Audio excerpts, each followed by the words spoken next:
with us in the U.S., that's us, 44 years. Right? In the last 25 years, Heather's been learning and practicing a wide variety of meditation methods, from TM to Vipassana and many others. This topic is of a personal interest to her and not what she does for a living. That's good.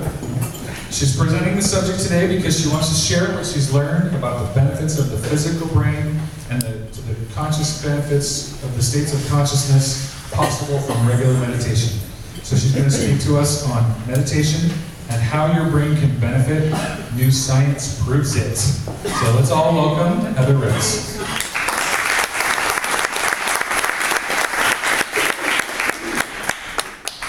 Thank you very much.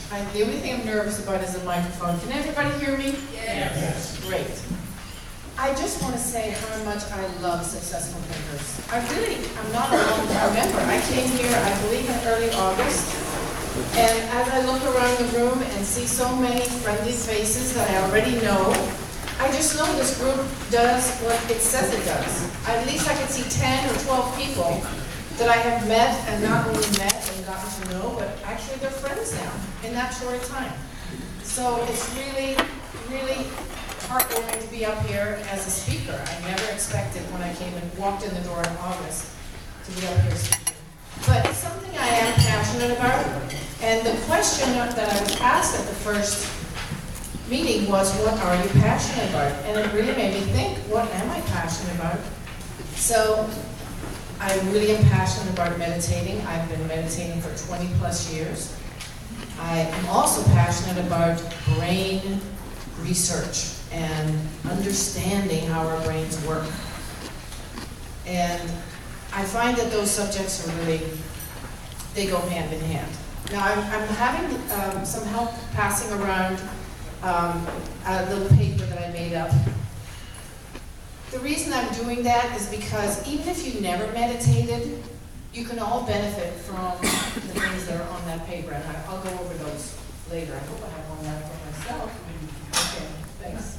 Okay, so your brain has a left and a right brain. Who knows what the left and right brain is all about? Yeah, if you're a left brain thinker, you're doing very well in this society. You're a logical thinker. This is where most of the successful people in our society think from. So who knows that they are a logical, like the engineering mind? Okay. So who knows what the left brain's all about? Sorry, the right brain. See, I get confused as well. So the right brain is your creative side. And in our society, those people do very well as well, because we are the innovators.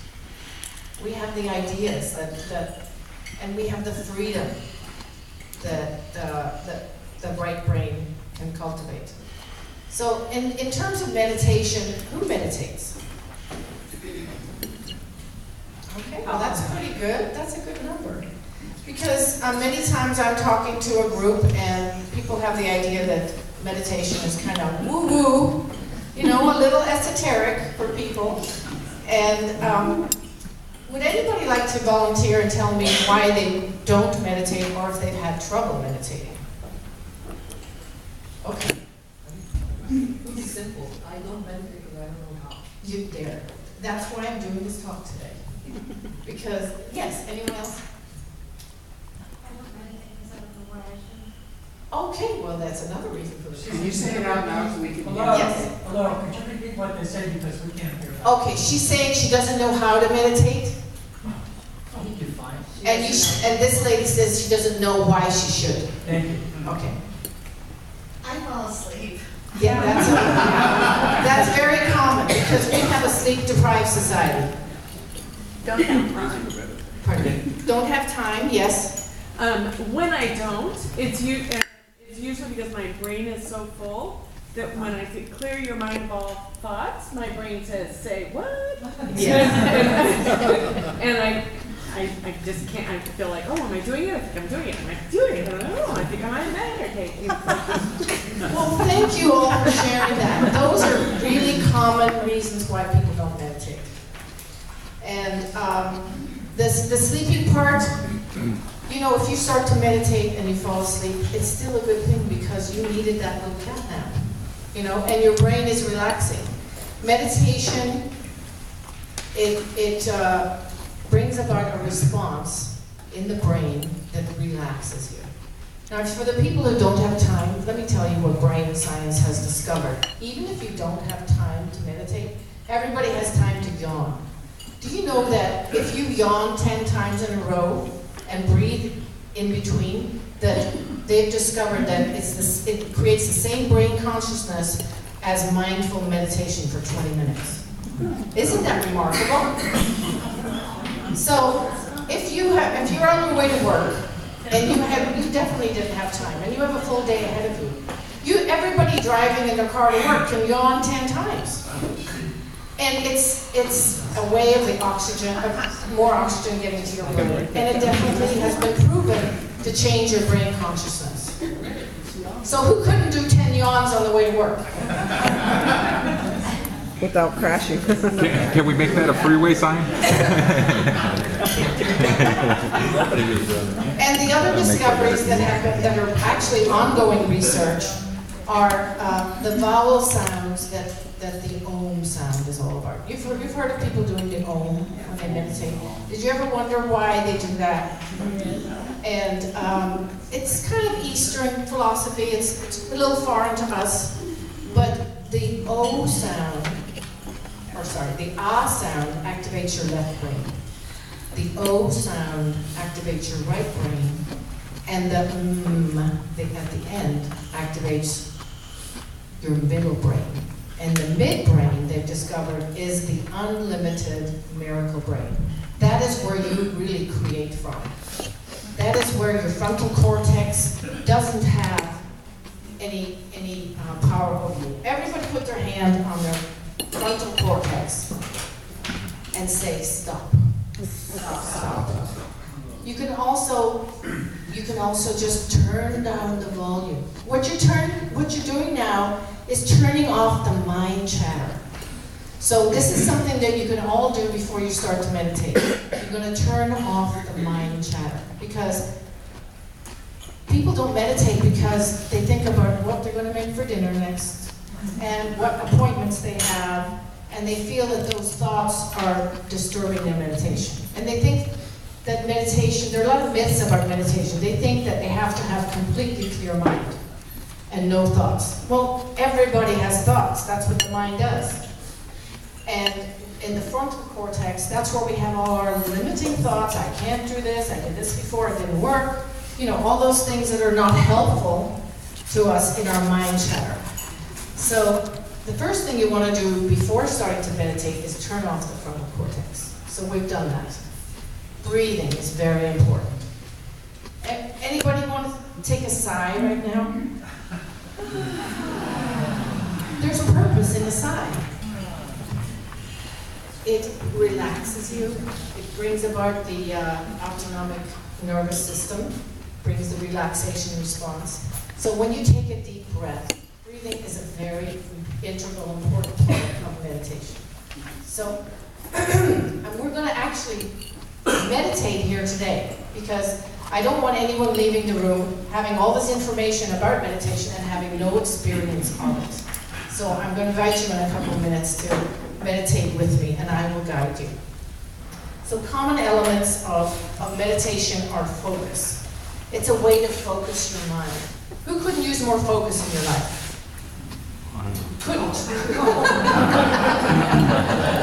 Gotcha. We all need more focus, because the type of consciousness that we cultivate in meditation, we bring to our whole life. We bring it to our family, we bring it to our work, we bring it to our creative side. So focus, learning to focus and training the mind to focus is a very important part of meditation. Anything you do for 21 days will become a habit. So if you could manage to meditate for 21 days, even 10 minutes a day, you can benefit. Now, the other thing that they've noticed in research about meditating brains, people who meditate thicker. And I don't mean thick. I mean, they have more gray matter. And we could all use that. Because the science has discovered that brains do not deteriorate the way we thought they did. There's something called neuroplasticity, which means that you can cultivate a better brain. So the other thing that meditating brains, they've noticed, that people who meditate regularly, they don't get caught up in drama and stress in their regular lives. And stress is the precursor to 98% of chronic disease and heart attacks and all the diseases in our society. So the meditating brain, while in meditation, practices non-attachment. Use words like you're witnessing your thoughts. You can see your thoughts like a little cloud, just moving on by. You notice there's a thought there, but you're not attaching to it. You're just allowing it to arise and be and move on. So I was doing actually a meditation class on Sunday, and one of the participants said, she was a practice meditator, and she said, I heard your voice while you were leading us in meditation, but it seemed to be far away. I was really in my own world. And that's where you want to be. So the breathing's very important, and the goal of meditation is to reach an equanimous state where you are not perturbed by what's going on around you. I've been able to meditate in busy places, on airplanes. When someone has stood me up for an appointment, I don't spend my time angsting over why they didn't come and why they didn't call. I'll just go in my car and have 20 minutes of meditation, and I'll have a much more calm and peaceful state for my next appointment. So that's probably enough talk, and let's do some action. So what I'm going to invite you to do is close your eyes and take a deep breath. And we're going to activate the right and left brain with the Om. So it's Ah, O, M.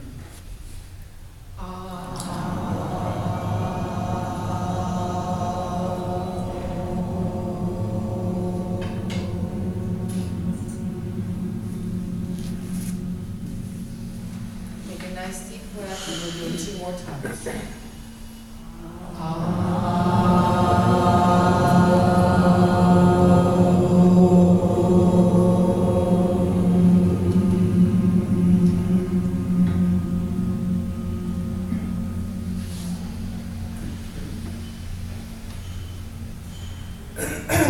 Deep breath.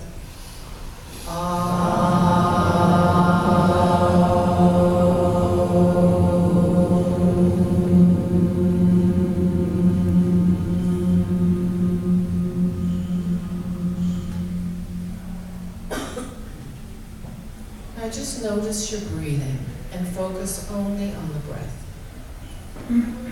One of the aspects I didn't talk about is grounding. So imagine that you have like an anchor coming down from your feet and anchoring you to the earth. And just see that anchor. Some people have it coming from their tailbone as well. Just anchoring you to the earth. And take another breath. A good way to regulate your breath is just start with count of 3 in and 3 out.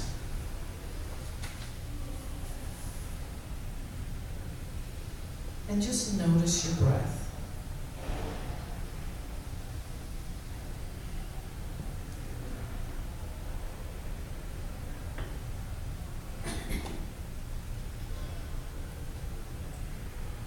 And now imagine or put your focus on your right eye and see a bright light coming in through your right eye and flowing to your left brain.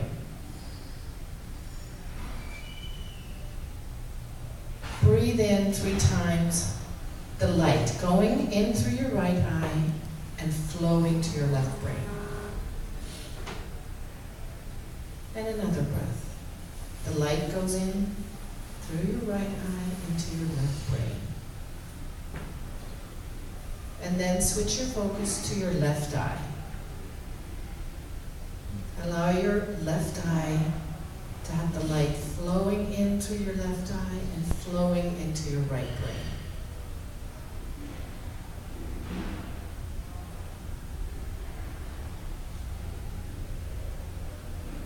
And do that for 3 breaths.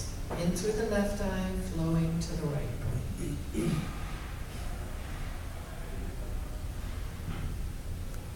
And now notice the breath coming in through your right nostril. And allow the breath to flow to your left brain.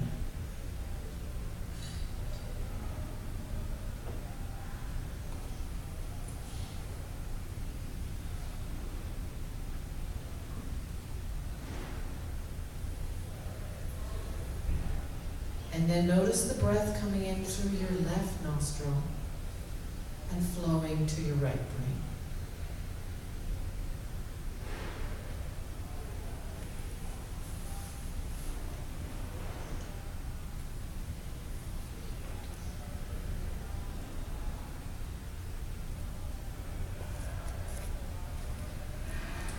And now put your attention in the center of your head. If you don't know where the midbrain is, it's right in the center of your head, where the spinal column comes up and meets the brain. So just focus a bright light in the center of your head. And breathe into that place.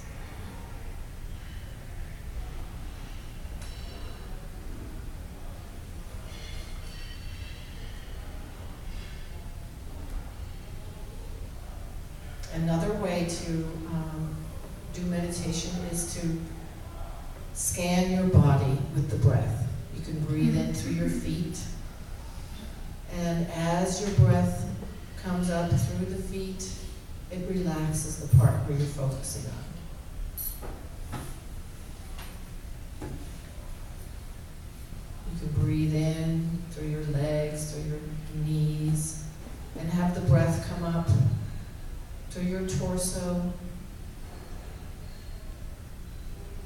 up through your heart and shoulders, and all the way up to the midbrain. This is a still point in your midbrain.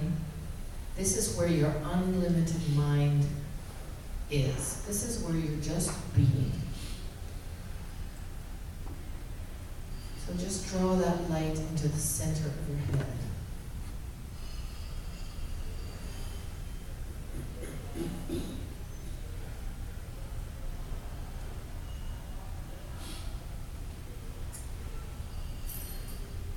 This part of your brain is where you have unlimited thinking, where you can be connected to your divine source, and where you can manifest from.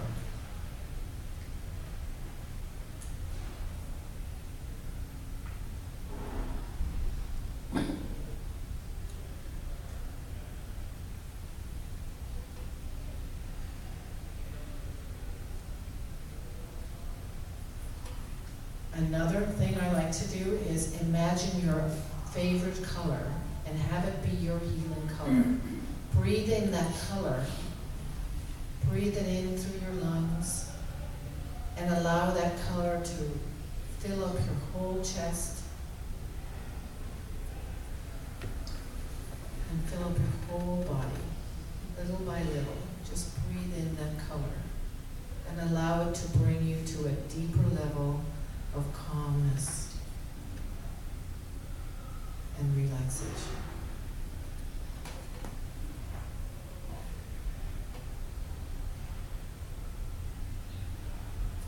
And since this is a talk, it's supposed to be, I'm going to bring you out of meditation now. You would normally, if you were going to meditate, concentrate on one focusing exercise and allow that to be your meditation.